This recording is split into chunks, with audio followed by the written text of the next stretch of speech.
give you a quick formula and then I'm going to break it down because I have created, it's not very complex, but I created this wealth formula, which breaks it down into a very simple, almost mathematical thing where it's, you take your income, you subtract your expenses, and that equals your investments plus your savings. Income minus expenses equals your investments plus your savings. So if you want to become wealthy, it ultimately comes down to having more investments. Your savings are not there to make you wealthy, they're there to protect you against an emergency. Your investments are what make you wealthy. So if you want to become wealthy sooner, or if you want to become a wealthier, you need more investments. You need more investments. How do you do that? Well, if it's your income minus your expenses, it's basic math. Either increase your income, decrease your expenses, or do both. Right. So that's the ultimate formula. So step number one is you need to have the right mindset. And so this is why I call myself the minority mindset and the brand minority mindset, because it's all about thinking differently than the majority of people. Because if you follow what the majority of people do, in 80 to 90% of situations, you're probably doing something wrong. And you'll be in debt and you'll be paying off debts and loans for the rest of your life. The majority of people are broke. The majority of people are living paycheck to paycheck. The majority of people are drowning in debt. The majority of people have zero to no investments. The majority of people are unhappy. The majority of people are miserable. And the majority of people do not like their jobs. This is not me exaggerating. These are all statistical numbers where more than 50% of people feel this way. And so if now you keep doing what everybody else does, you're going to end up like everybody else. And so this is where now you want to think a little bit different and try to find what's right for you and start to get educated yourself. Because when it comes to the mindset, the first thing you have to understand is that it is possible. Because if you're sitting there saying, it's not possible for someone like me, somebody who has my background, my parents, my whatever, I can't become successful, I 100% guarantee that you will not be able to become successful. You cannot change your outcome without changing your mindset. First, believing that you can do it. Because once you know and believe that you can do it, that belief is gonna then impact your decisions. Because now if you say, you know what? Yeah, maybe I can become successful. All first starts with the mindset, because if you tell yourself you can't, your mind shuts down and you're never gonna find an opportunity. You're never gonna look for the opportunity. So that's where the mindset is the most important thing. And if you don't have the right mindset, this is where the first thing you want to do is start learning how do I build self-esteem, how do I build my confidence, how do I believe in myself. And then the second thing now, once you build the right mindset, is you want to create your financial base. And the best way to understand this is just to think, if you wanted to build a house, what do you do first? Well, you gotta build the foundation. If you want to build a bigger house, if you want to build a bigger house, you want to dig a deeper foundation. You want to build a tall building, you need an even deeper foundation. So you have to start by building your financial base. And what that means financially is, first, you want to save $2,000 at the very least. You want to put aside some cash for savings as fast as possible. Because right now, it's something like 40 to 70% of Americans don't have, 40% of Americans don't have $1,000 to put aside, and something close to 70% of Americans don't even have $400 put aside to protect them against an emergency. So most Americans don't have $1,000 put aside. Get a $2,000 base. Start with $2,000 as fast as possible. And then you need to cut the financial bleeding. That means your high interest debts, your credit card debts, your hard money loans, your 0% APR loans, which are now charging you 20 to 25%. These need to be paid off as fast as possible, because these are loans that are skinning you alive financially. So, it seems like credit cards are one of the biggest things that hold people back. Look, credit cards are a tool. They are a tool. If you're not educated with them, you can get stuck. If you have this tool without the education, it will burn you. I only spend with a credit card. I spend a lot of money on a credit card because I know how to use the tool. And now because I know how to use my credit card, what happens? Well, I don't spend more than I would otherwise, because I use my credit card just as a medium of exchange. I'm going to spend this money anyways. Might as well use my credit card. But my credit card gives me perks. It gives me cash back. It gives me fraud protection. It gives me free insurance. Flights. It gives me hotel upgrades. It gives me all these things just because I use my credit card instead of paying with cash. And so now again, it's the financial education, because now some people will say, oh my God, these credit card companies are scams. Well, the reason why they're looked at as scams is because we don't have the right education on how to use them. right? It's a tool without the education on how to use it. And this is where now you have to build that financial education, and many times you're gonna have to go out and do it yourself because your credit card company is not incentivized to give you the financial education because they're gonna make less money, right? It's profitable to keep people poor. It's profitable to keep people financially uneducated because now if you just keep spending money in your credit card because you have no idea what you're doing, now your credit card company is gonna get rich. The average household in America has $6,200 worth of credit card debt. So if you have credit card debt in America, you probably have an average of $6,200. Wow. Now, let's talk about that. Because if... And what's the interest on that? Well, that's at 15 to 25, 28%. And so that's every going month, up. Every month you're paying that. You're paying it every month. So it's not $6,000 a month. It's really, over years, if you never fully pay it off, you're just paying more and more and more. And the interest rate on your credit card isn't fixed rate, it's variable interest rate. So as the Federal Reserve Bank raises interest rates, the interest rate on your credit card also goes up. So if you are 21 years old right now and you invested $6,200, which is the average household credit card debt right now, if you invest $6,200 right now and you got a 20% return on your money, and you did that for the next 45, 46 years, you are going to retire with $20 million. $20 million. And you never invest another penny again. Say it one more time. If you invest $6,200 today, and you never invest another penny again, and at 21. At 21, and you get a 20% return on your money, you're going to retire with $20 million. Wow. Now you're going to say, Jaspreet, where in the world am I going to get a 20% return on my money year after year? You're right, but your credit card company is doing it every single day. Wow. They're charging you. And so when you have that sort of credit card debt, that's you making your credit card company richer.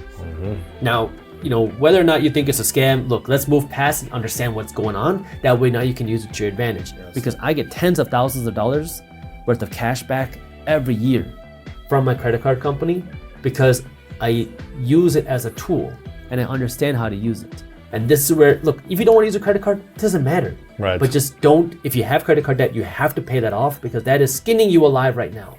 Understand the financial education aspect. So that's the first thing you want to do is create your financial base. So you got to save some cash and you got to pay that credit card debt off. Cut the financial you need bleeding. To cut the financial bleeding. What's the next thing you want to do is what I call lead your money.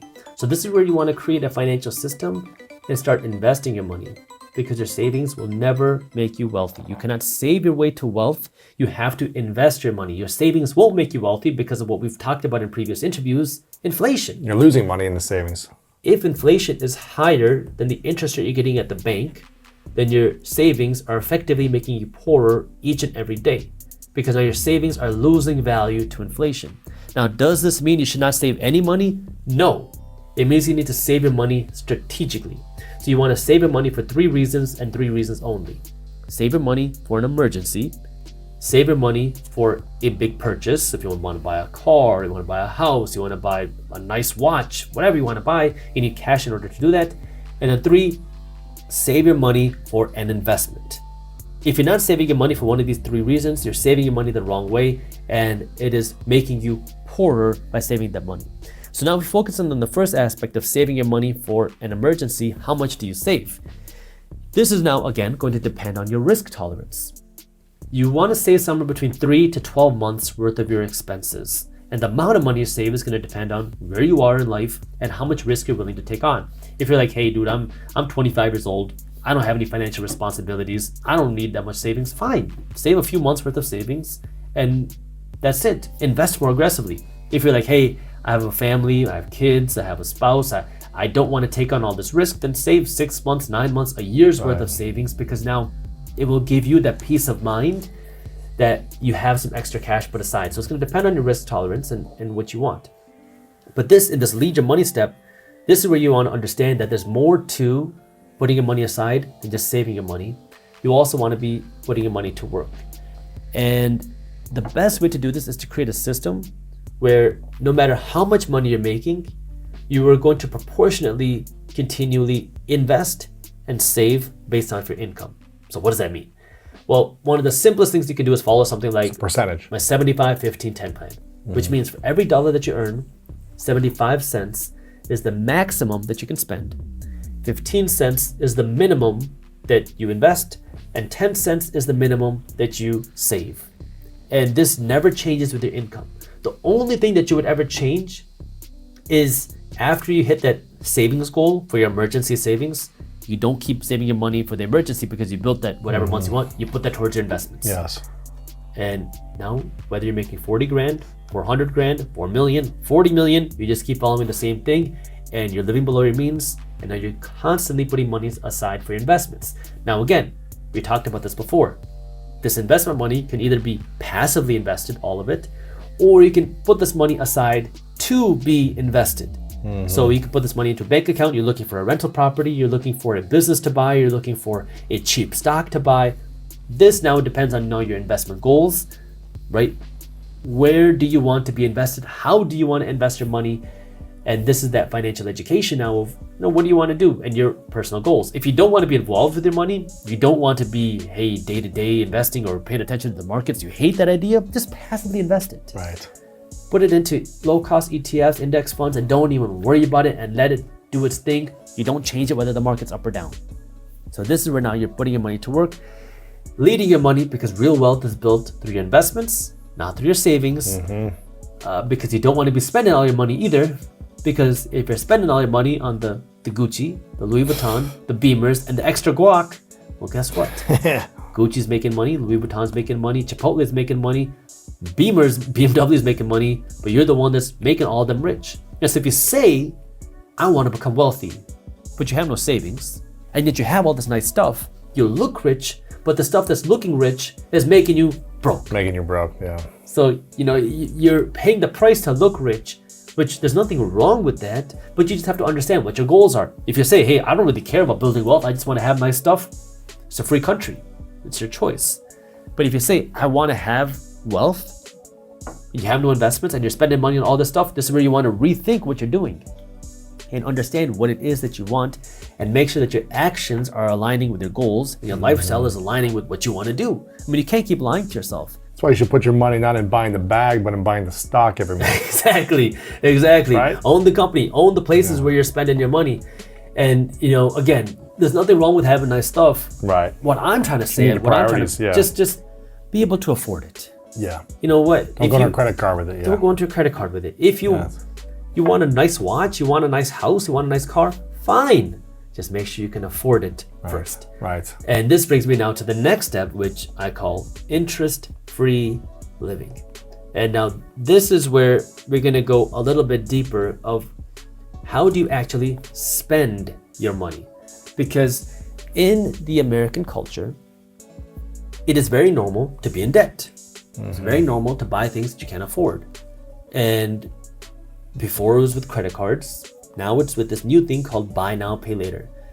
I'm an entrepreneur. I'm very much involved in the financial space. I'm very much involved in the fintech space. Buy now, pay later over the last couple of years is arguably the fastest growing sector in fintech. They're crushing it, right? They're crushing it. I have not invested any money into buy now, pay later apps because I don't believe in it. However, it's putting more people in the debt, kind of. The way that they work is you can buy something now and worry about the price later. Now, the pitch to consumers, to people is, well, you don't have to pay any interest.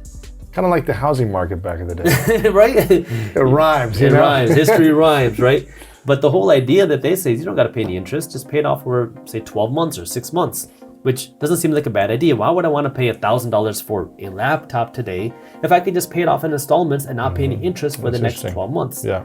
Well, if that's the case, why is it such a fast-growing industry? I mean, no one's going to invest billions of dollars into something if they're not going to see any sort of financial return. I mean, the most expensive kind of money is free money. So if they're giving you money for free, how are they going to make money from it? Well, that's where we dig a little bit deeper.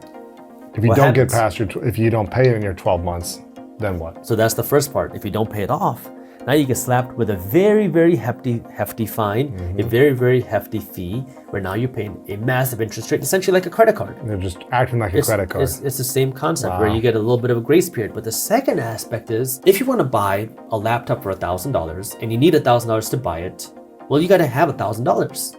But if you don't have to pay for it now, you pay $100 a month. Yeah. You still have the $1,000 in your bank account, maybe $900. And now what happens? I can go buy more stuff for $100 a month. And you keep that's $1,000. More and more and more. So it allows people to spend even more to lock in all the stuff. So you have a whole bunch of stuff and all your money is going out to pay for the stuff that you bought yesterday. A year ago now. A year ago. And then if you can't pay it off in time, because that's ultimately, their goal, if you can't pay it off in time, now you get slapped with all that interest, all these fees, and now you're the one that's got to pay it off. So this is where you have to understand the spending aspect of how do you spend your money, because again, these things are tools. In this step, you can make that decision. First, you have to understand how to spend your money. And then you can understand now, what do you do with the rest? Do you want to pay down your mortgage? Right. Do you want to pay off, something like that? Or do you want to invest your money? And this is really an individualized question, because the simple math is, if your mortgage is costing you, say, 5% a year, and you can get an 8% return on your investment, you can invest your money, get a better return, pay off your mortgage, and have some money in your pocket. It's a no-brainer. So if you can invest your money, get a better return, why would you not do that? What I call multiplier income, where, going back to the wealth formula, where it's income minus expenses equal your investments plus your savings. We talked about how to save your money. We talked about how to invest your money. We talked about how to manage your expenses. But now let's talk about the income. Because if now you understand how to live below your means, you understand how to put your money to work, if you want to put fuel on the fire, you just got to earn more money. Now, if you earn $100,000, you earn $1 million, you earn whatever, you earn more money. Now you know how to put this money through your system, through your funnel, whether it's 75, 15, 10, or whatever else. You know how to take this extra money, put it to work. That way you have more money to invest, more money to save, more money to live your life. But the key is you don't want to 100% increase your lifestyle to match your income. You want to increase your income with your investments. And keep your expenses the same. Keep it ideally. Now you can, marginally increase your expenses, but the key is you want to be increasing your income and your investments way more. Yes. So the question is, how do you do that? Well, this is where, again, understand you. If you are an employee, you don't want to start a business, you don't want to start a side hustle, fine, nothing wrong with that. There's nothing wrong with being an employee. You just have to understand you. But that means now, how can you earn more money? If you like your job, look for ways to get a raise, to get a promotion. See how you can get a bonus. Just be open with your boss. Say, hey, look, I want to be able to contribute more. I want to earn more money. Right. What can I do? Most people are going to be very open and honest. Say, hey, I would like you to tack on this, this, and this. Do this, and then we will help raise your salary. Yeah. Maybe if you don't like your job, you go and get a certificate. You go and do something else. You need to figure out now how you can increase your income. Maybe you get a second job. What value can you bring to the business to bring in more money for the business, or save more time, or create some system so that the business can say, okay, cool, let's give you more opportunities for growth. Exactly. I mean, if you can bring in an extra $10,000 a year to the business of profit, they're not going to have a problem paying you $5,000 or whatever it might be, right? And this is where you just want to be open, because every business is different. Maybe you take on a second job, and it's just figuring out how can you earn more money there. Now, if you say, well, I want to do something outside of my job, fine. Well, the first thing you can do is start a side hustle. So much more accessible now than ever before. I mean, you can go onto the internet, become a virtual assistant. You can become a copywriter. You can become a designer. You can become a video editor. I have paid, so Upwork, they're not paying me. Upwork is a platform that I use to hire freelancers. And I did a video on this, so I looked this up. In the last 2 years or 3 years, I have spent more than $250,000 on Upwork alone. Wow. Paying on different individuals. Different individuals, just hiring people in different areas who don't work for me. They work on their own schedule, because now this freelancing business has grown so much. And so there's a lot of opportunity there where now you can, if you can present a service, you can make money doing that. Yeah, they might be working an extra 5, 10, 20 hours a week on the side, or they might just be full-time freelancers. Yeah. And you get to set your hours for the most part. You can really do something that you like, that you enjoy, that you're good at. So there's a lot of opportunity there where now you can be a freelancer or start your own side hustles if you have an idea. You want to, one of my buddies, his mom is really good at making cakes. And she started this, what is it called? Carrot cake business. They're making a good, I don't know how much, maybe I think it's like $700 or $1,000 a month selling carrot cakes from Instagram. He markets on Instagram. People say, hey, can you make me a cake? His mom makes the cake and he delivers it. Sure. I mean, it's just the number of opportunities. Now, of course, as an attorney, I should say there are liabilities to selling food. get insurance and all that, but this is where there are so many opportunities, right? Just being a hustler, just getting yourself out there, figuring it out. And there's an unlimited amount of possibilities and opportunities out there. So you built the base, you're putting some money to work, you're leading your money, you are either paying off your home or you're understanding how to use your extra cash the right way, you're increasing your income, that way you can build your wealth even faster. Now it's all about being great. And there's two aspects to this. The first aspect that I want to talk about is protecting yourself, because the reality is when people realize that you have money, they're going to try to take their hand, put it in your pocket, and keep some for themselves. You got to learn to protect yourself mentally, psychologically, financially, because you could just be giving and giving and giving, and it can never end. Right. Right? 100%. And so how do you do this? That's the huge relationship aspect. I'm going to take it one step a little bit deeper on the legal side. Legally, which means now having the right advisors, accountants, and insurance